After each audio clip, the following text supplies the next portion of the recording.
Welcome to the Interview Panelist Training. This course will cover ways to be a successful interview panelist and to ensure the interview process is effective and inclusive.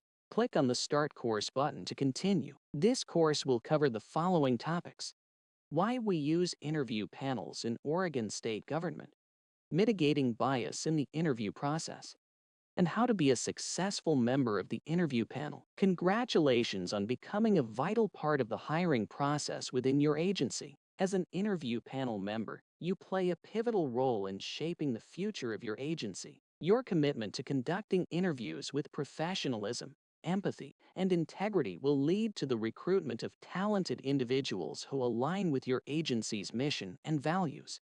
It is critical that interview panelists embrace the diversity of candidates and seek to uncover the candidate's true potential by challenging your assumptions and listening attentively to the unique stories each candidate brings.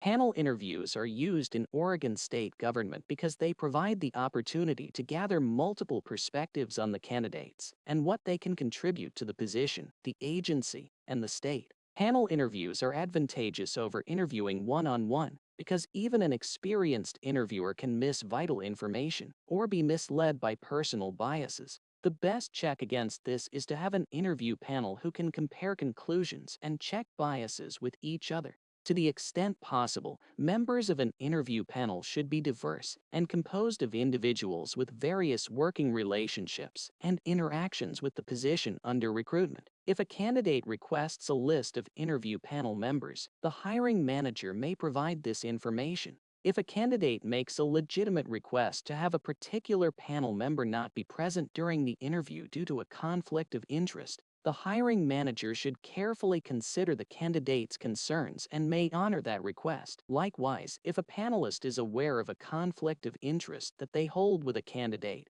the panelist should raise the concern with the hiring manager and discuss if it is appropriate to recuse themselves from the interview. How we see the world is developed throughout our lifetime, starting with intrinsic values such as age, race, ethnicity, and gender. This viewpoint is further shaped by extrinsic factors like where we grew up, what we look like, what we do for work and fun, our educational experiences, and our personal beliefs and habits. When it comes to how we see things within a workplace, factors like work location, division, work function, tenure, and management status can greatly change how we perceive what's happening around us.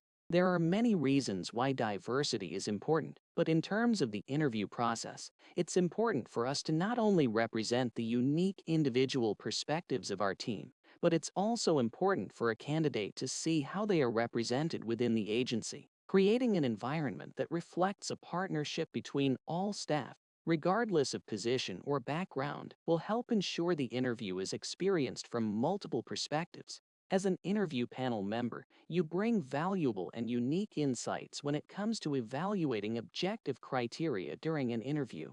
But just as your different lenses help shape the world around you, hidden within all of them are levels of unconscious and implicit bias. Let's take a look at how these biases may affect the interview process. We all have biases. Being aware of your biases will make you a more effective and engaged panelist and will help you consider candidates in a more meaningful way. Let's explore different types of biases that could be present during the interview process. The first, impression bias, is the tendency of an interviewer to make snap judgments about a job candidate within seconds of meeting them. Affinity bias, also known as similarity bias, is the tendency to want to work with someone who is like us culturally, someone we like, and someone we can see ourselves socializing with. Stereotype bias occurs when the interviewer assumes a candidate has specific traits because they are a member of a certain group. Prototype bias is based on what the interviewer has seen succeed in the role in the past and allows that to shape who they believe will be successful in that role in the future. Confirmation bias happens when we have an initial perception about a candidate,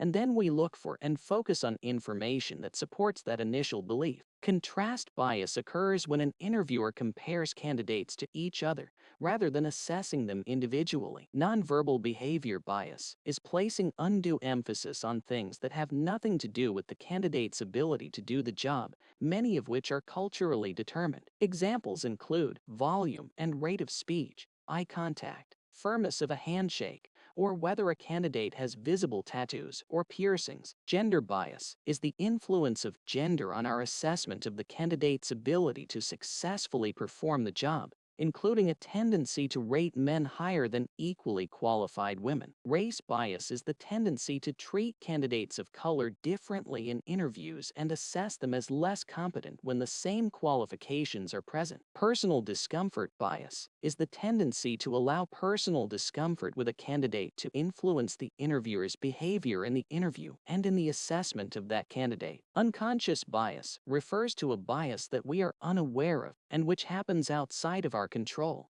It is a bias that happens automatically and is triggered by our brain making quick judgments and assessments of people and situations influenced by your background, cultural environment, and personal experiences. Implicit bias refers to behaviors and actions that result from unconscious biases. If the decisions you make as a panel are based on unconscious biases, then these biases become implicit. Biases, even unconscious ones, can cause harm and perpetuate stereotypes that impact hiring. We all need to recognize and acknowledge our biases and find ways to mitigate their impact on our behavior and decisions. For instance, stereotype bias can influence our perception of who's the best candidate. They may create a roadblock towards our destination. So how do we overcome this bias? Set objective criteria. This can help prevent you from being swayed by irrelevant factors.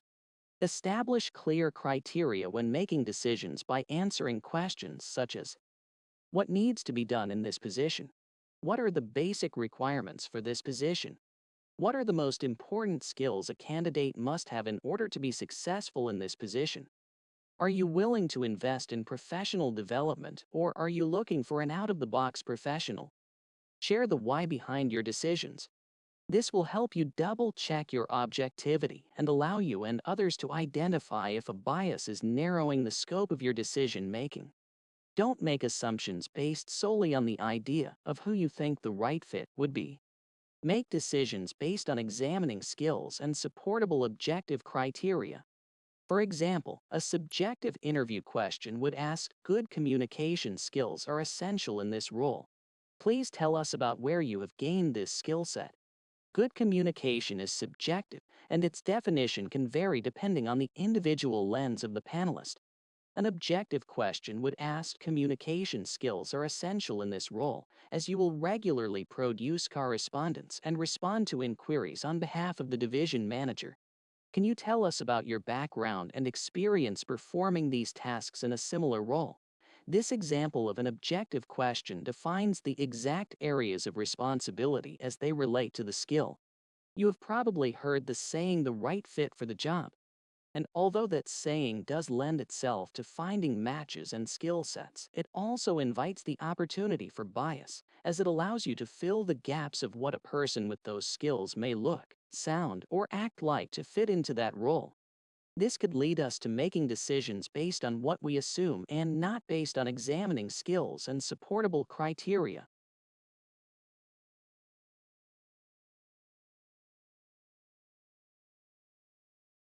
Ensuring an inclusive and open interview environment takes a conscious effort. Two factors that can make the biggest difference is maintaining transparency and consistency within the interview process. Transparency is essential to building a fair and inclusive hiring process. In terms of the interview, having a position description, knowledge of what the position requires, and an honest representation of the expectations of the position are very important. After all, the interview isn't just for the interview panel. It's for the candidate to learn more and decide whether the position, team, organization, and culture is something they wish to contribute to as well. Consistency creates equal opportunities for all candidates under consideration. If additional materials such as portfolios or presentations will be considered and used to weigh decision-making of who will be moving forward, ensure the candidates have a list of acceptable items and have a way to submit them. Have the same questions set for every interview so all candidates have the opportunity to offer comparable examples of skills and experience.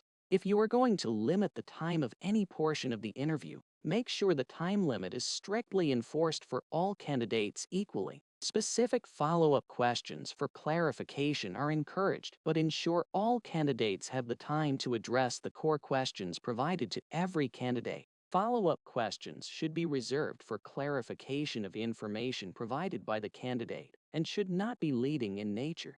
When you are a part of an interview panel, there are a few things to take into consideration. You are there to help provide insight to the hiring manager and how the candidate's qualifications match those needed for the position. Ultimately, the hiring manager will consider all information and observations presented to help make their decision. Please keep your conversations and all written notes and records confidential within the interview panel. There are three aspects to setting up successful interviews in order to find the best candidate for the position: preparation, conducting the interview, and legal considerations. Let's explore each of these elements, starting with how to successfully prepare for the interview. Knowing what is expected of you as an interview panelist is essential for a successful and inclusive interview.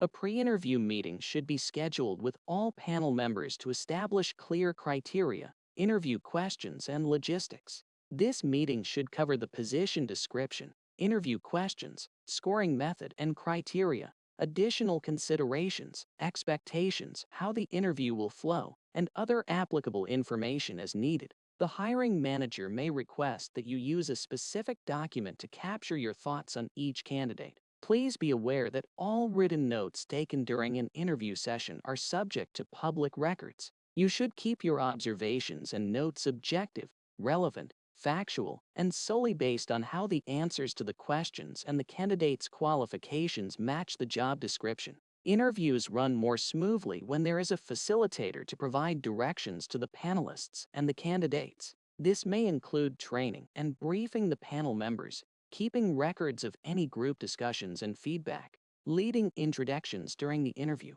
escorting the candidate in and out of the room or lets them join the virtual meeting room, and ensuring proper procedure and decorum are followed. If accommodations have been requested for a candidate, the facilitator is responsible for making sure the interview environment is accessible and inclusive. A facilitator can also serve a dual role as a panel member or simply facilitate the process. Let's explore how to successfully conduct the interview. Panel members should arrive at least 15 minutes prior to the interviews to receive any last-minute details, briefings, and instructions. Be welcoming. The lead panel member or facilitator will welcome the candidate, provide an overview of how the interview will flow, how the questions will be asked, and if there are any specific time frames to adhere to. Introduce yourself and remember to be polite and respectful at all times. As a panel member, you represent Oregon state government and your agency. You should always conduct yourself in an inclusive, respectful, and open manner. So often we listen in order to respond, but at interviews, it's imperative that you are making a conscious effort to listen for understanding. You should listen for the intent, not words. Our words often take on different meanings given a specific audience. Make sure you're asking for clarification if the candidate uses a term you're not familiar with, and do not make decisions based on an accent or word choices. The hiring manager has carefully selected questions based on the position, which will allow them to determine how the candidate's qualifications can be applied to the position. While you are encouraged to ask clarifying questions to better understand the candidate's response, make sure you are allowing enough time for all the questions to be addressed and to allow the candidate to do most of the talking. Interviewing virtually is a great way to be inclusive and accessible, but it can bring a set of unique challenges. Here are some things to be aware of when you are part of a virtual interview panel.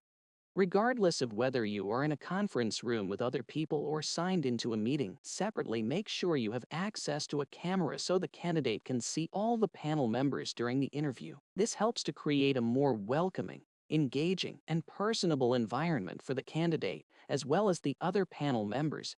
It can be difficult to know when to look into the monitor as opposed to looking into the camera. Make sure to look directly into the camera periodically to help establish a connection with the candidate. Whenever possible, pull up all paperwork on the screen and organize your desktop so you can see the reference materials without having to look away from the camera. Also, be aware of your surroundings and conduct yourself professionally as you would if you were participating in person. When participating virtually, utilizing a backdrop photo or blurred background is a great way to keep the focus on the candidate. Keeping these things in mind will help to mitigate distractions that may be detrimental to the candidate's performance, your engagement, and evaluation of their response, and interview process as a whole. Remember that all written notes taken during an interview session are subject to public record. This includes information written in the chat, on a shared document, in a text message, or in an email. Although interviewing may seem pretty straightforward, keep in mind that there are several legal considerations to navigate. Let's explore how to keep interviews legal and effective. All employment decisions will be based on an individual's relevant experience, education, and training, suitability relative to a position without regard to race, color, military status, ancestry, national origin, age, marital status, sexual orientation, political or religious affiliation, or physical or mental disability. Oregon state government is committed to being a reflection of the community we serve. Keep all questions focused on the applicant's qualifications as they relate to the open position to ensure compliance with applicable laws, rules, policies, and guidelines. If a panelist should ask an inappropriate question or one that has legal implications, the facilitator should take immediate steps to mitigate the potential damage and redirect the interview. If a candidate provides information that is personal and not related to the requirements of the position, the facilitator needs to inform the candidate of the type of information the panel is looking for. Finally, always remember the privilege and responsibility you hold as representatives of your agency during the interview process. Your dedication and engagement will not only strengthen your team but also positively impact the lives of countless candidates seeking an opportunity with Oregon state government. Congratulations, you have completed this course. As a result of this course, you learned why Oregon state government uses panel interviews, how to mitigate bias in an interview, and how to be a successful interview panelist. You can exit this course by closing the browser window, or you can click on the Restart Course button to go through the course again.